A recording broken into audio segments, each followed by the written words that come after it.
thank first the organizers for the possibility of presenting my research.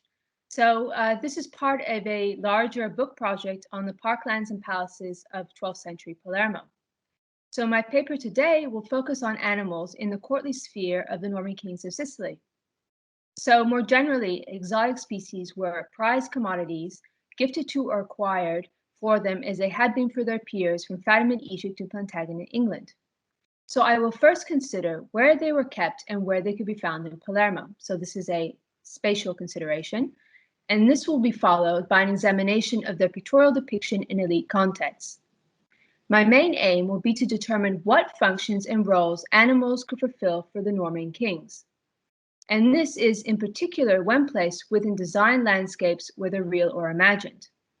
So another goal of mine I have is to challenge what I see as overly simplistic or dismissive interpretations by earlier scholars who see exotic beasts as merely denoting luxury in elite environments of a ruling court. And I will also offer my own interpretation for this particular Norman context in Sicily. So more generally,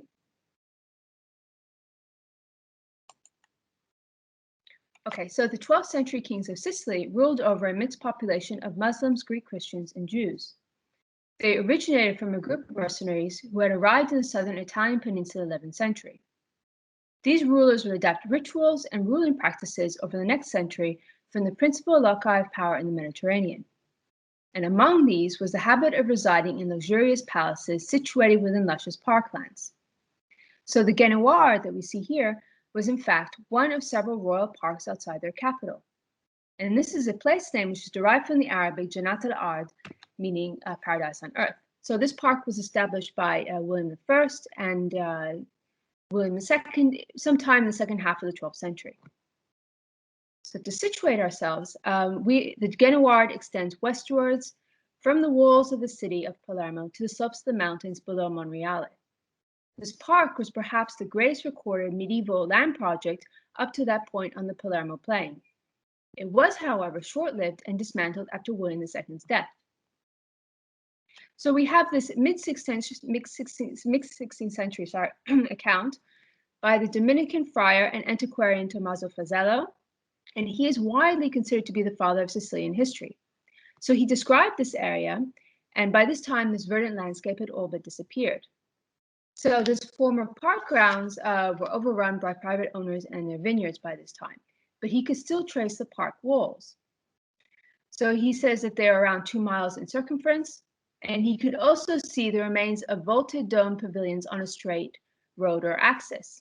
At the center of the park, he noted there was a large nursery with finely worked stone for the breeding of fish, whereas in another part were the remains of enclosures for the keeping of wild animals for the royal hunt. So the only known medieval depiction is in the Hohenstaufen work Peter of Eboli's Liber Arum Augusti of circa 1196. So we see here on the reverse of folio 98, Palermo is segmented into several sectors, and this is largely due to the population's ethnic makeup, and they're shown in mourning for the death of William II. So the main urban palace takes up the central and upper registers of the right side of the folio. But I'd like to turn to the upper left quadrant, and here is illustrated the Veridarum Genoard, and this is captioned in red ink. So looking more closely, the Genoard was located just outside the Royal Palatine complex and is depicted in the work with greenery in the form of shrubs, and we can also see different kinds of trees, palm trees, and exotic birds and animals. So the paleoecologist Marco Mazzetti has demonstrated that the avian species depicted in the branches of the trees include a falcon and parakeet, and below them is the hunting felid, the caracal, identified by his pointed ears. So at this juncture, we might as well ask, well, what kind of park was the Genoard? So to answer this, I'd like to turn first to a slightly earlier park, and this was established by William II's grandfather, Roger II. So according to Romuald, Archbishop of Salerno, in the mountains above Palermo, the king encircled an area with walls where he had planted various trees. Within, he ordered the inclusion of roe deer, fallow deer, and wild boar.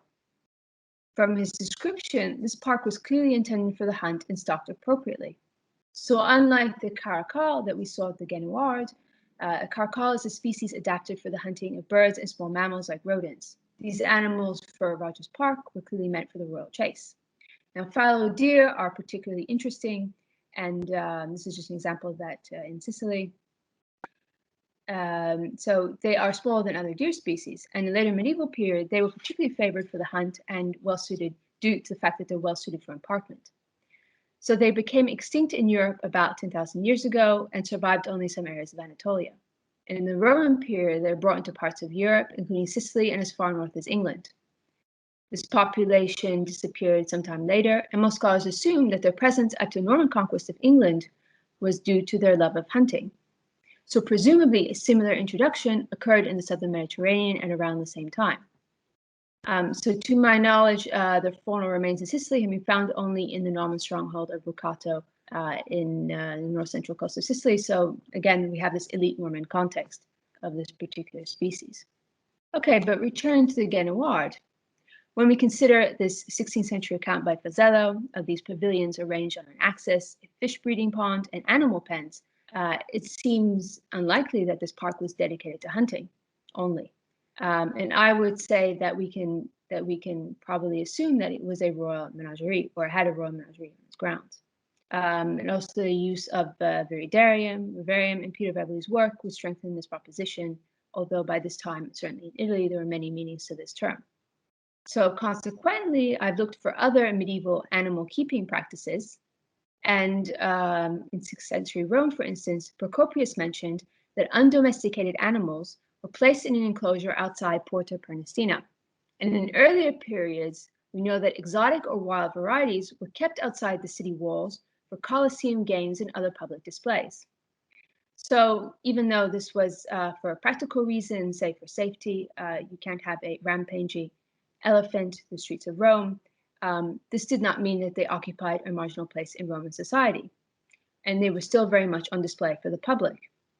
So thinking about particular elite context of menageries, and this is in the Islamic world, at the 9th century Tulunid palace at Fustat, there were separate enclosures for animals and a house of lions. So I am indebted here to the work of Thierry Bouquet on this topic. So in Abbasid Baghdad, lions and other exotic beasts were kept on the palace grounds. Foreign visitors and ambassadors encountered them, and they played a role in court receptions and ceremonies. And closer to Sicily, at least temporally, the Plantagenet kings kept lions and other beasts in the Tower of London by the late 12th century. But I would say that the fact that this royal park menagerie is depicted in the scene of intense mourning after William II's death in Peter of Ebely's work really does indicate several things.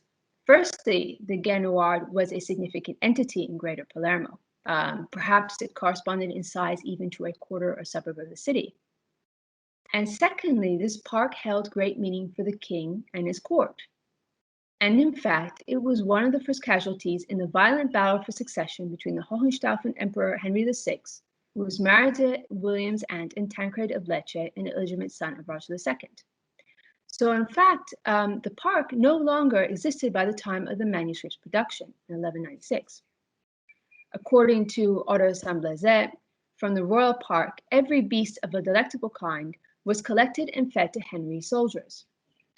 So filling the bellies of a conquering army is certainly a good enough reason. But I would say that this act of consumption was also deeply symbolic. Exotic beasts were a potent symbol of rule. And this is, in particular, since the next stage of this violent German takeover was a gathering of all pro-Tancred, and these were primarily Norman noblemen and clergymen, to stand trial, and they were tortured and executed. So the destruction of this royal menagerie, I would say, is another way to erode, if not erase, the power and prestige of Henry's rival. And it also marked the beginning of this new Hohenstaufen rule. In marked contrast, however, the German emperor, he spared the residences in the Genoard. So this is just one of them, and it's La Zisa, built by William I and completed by his son William II. So this is on the ground floor of this palace is a highly ornamented hall known as the fountain room. And this is at the center of the building, around which all other spaces in the structure are organized. So I'd like to go to the fountain. So we have this mosaic band, and the basic design motif are these three interlocking circular medallions. In the central one is a pair of archers with their bows aimed upwards toward three birds perched in a central tree. On either side, we have these two identical roundels with facing peacocks feeding on dates with a palm tree dividing them.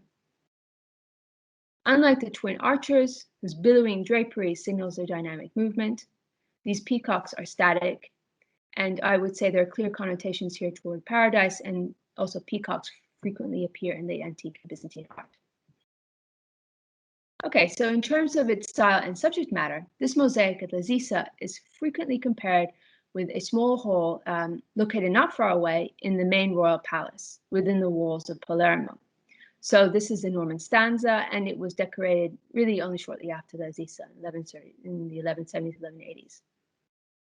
So this is the Gioharia Tower, and in fact, this atrium is believed to have been open to the sky. This roof is an 18th century addition, and possibly this atrium space here had a fountain at its center. So, and this is the Norman stanza in red.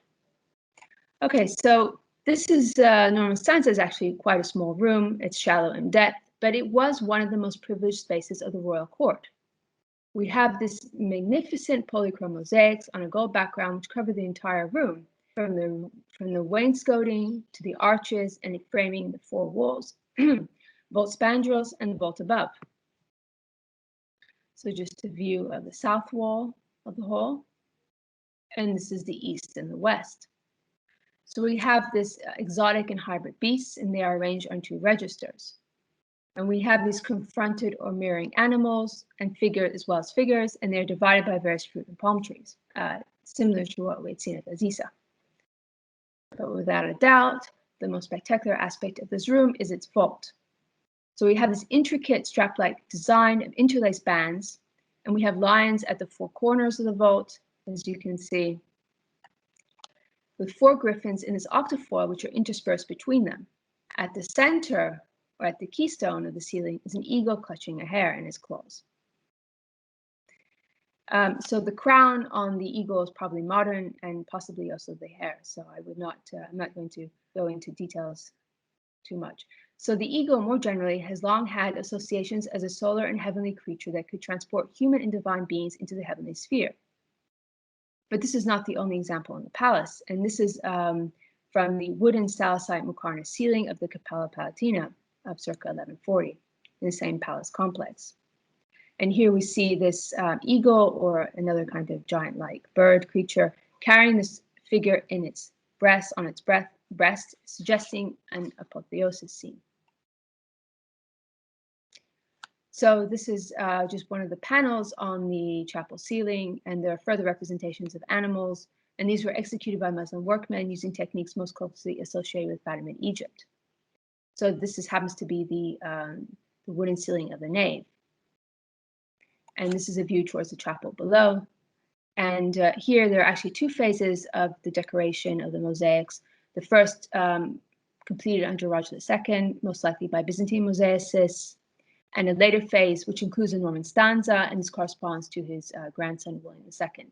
And by this time, perhaps they were completed by Sicilians in these workshops of older Byzantine masters.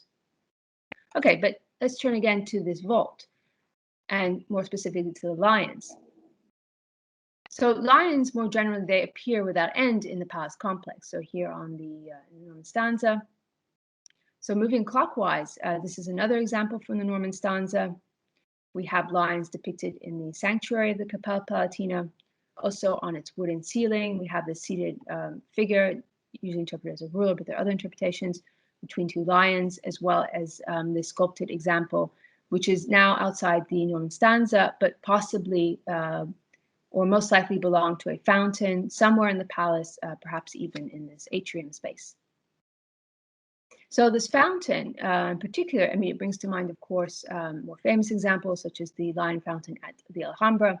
But closer to Sicily, we also know of another one in the 11th century North African Hamdani Palace at Bougie. And there's also another fountain with a lion sprout on the Cappella Palatina, which I'm not showing.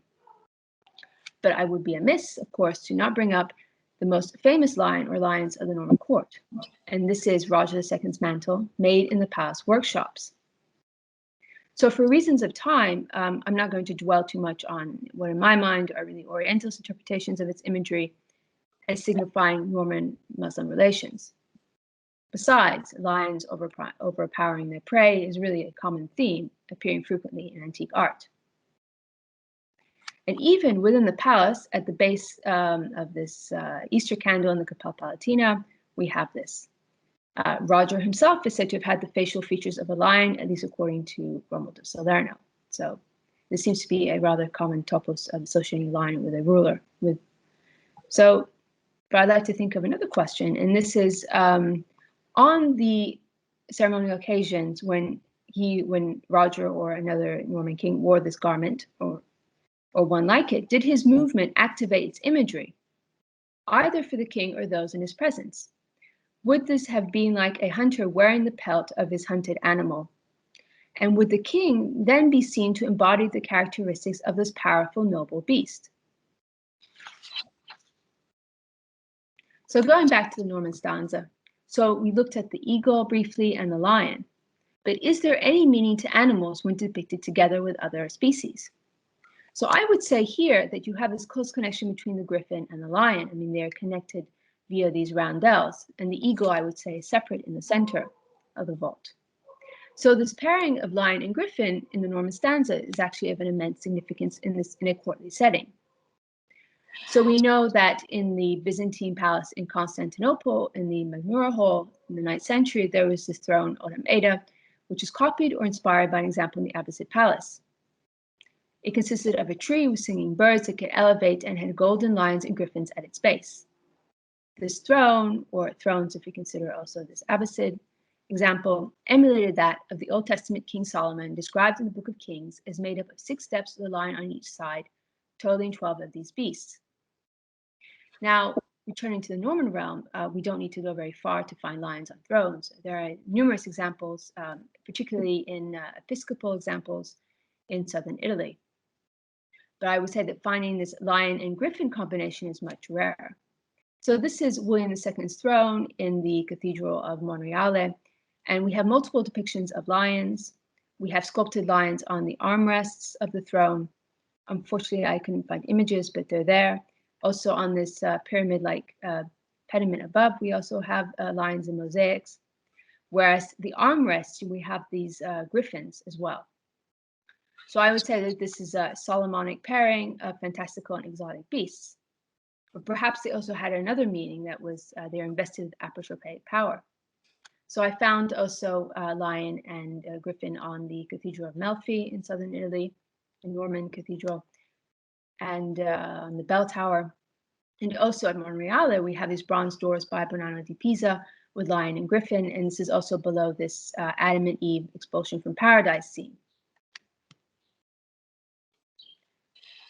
All right, so most scholars interpret this, the Norman stanza. We have this triumvirate of eagle, lion, and griffin on the vault as part of a common visual coordinate of kings. So I would agree that this privileged placement on the vault, they are indeed emblematic. But what do we do with the other animals in the hall? So I can name many scholars, such as Eva Hoffman, Bill Tronzo, and most recently David Knipp in his book on the Norman stanza. They generally interpret these animals as part of hunting scenes or representing the parks outside the palace. And they are accorded some general association with paradise. And indeed, they're separated by trees, and we have this similar kind of, we saw this central palm tree on Roger's mantle and at La Zisa, so this is quite common. So this also references this primordial tree of life. But we can say this explanation is hardly satisfactory, and this is for several reasons. We have these hybrid centaurs and other exotic animals, and of course, we're not part of any hunt. And facing each other, they're also entirely static. Even the human figures in this room are really quite static, and this is a marked contrast to the arches at La Zisa. So this is usually explained by the fact that this that the iconography or ornamentation in this room is derived from the so-called minor arts, from ivory boxes, book illumination, or textiles.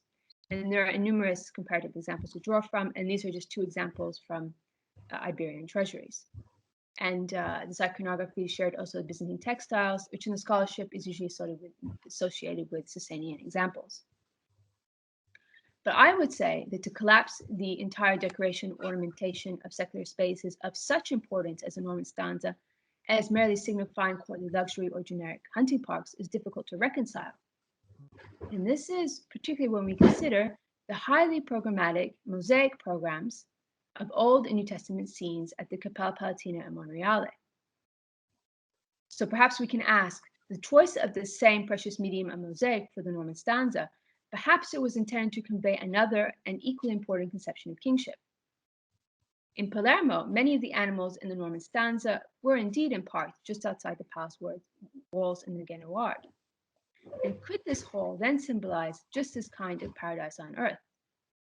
So we have different species of animals here, hybrid, fantastical, exotic, and some mundane examples, and they're all seemingly peaceful.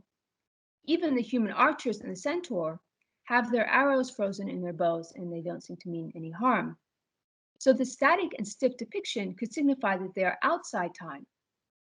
And paradise seems to partake in this worldly sort of places of material abundance, but also the otherworldly and are places of spiritual bliss. And I would say that exotic beasts were an integral part of this paradise as recalibrated by the kings of Palermo. But one aspect that I would say is somewhat missing in the Norman stanza is we don't have any direct reference to the kings themselves. So Raj II and William II both appear in ecclesiastical contexts in various places in Palermo and in Monreale. But the king's actual physical presence when in the Norman stanza would have animated the space just as when he wore the mantle. He could personify the attributes of the animals depicted upon it. So when seated in this room decorated with exotic and fantastical beasts, the king would become the supreme ruler over them in his paradise-like realm. So in closing, the British designer Alexander McQueen recreated Roger's mantle about a decade ago. And on the right is a reproduction of a Byzantine textile kept in St. Cunebert's in Cologne. And now you can get it in an online eBay shop called Khazar Bazaar. So even though the modern viewer or scholar might have misplaced along the way these associations of paradise with exotic animals, their depiction have not lost their value as highly praised items of luxury. Thank you.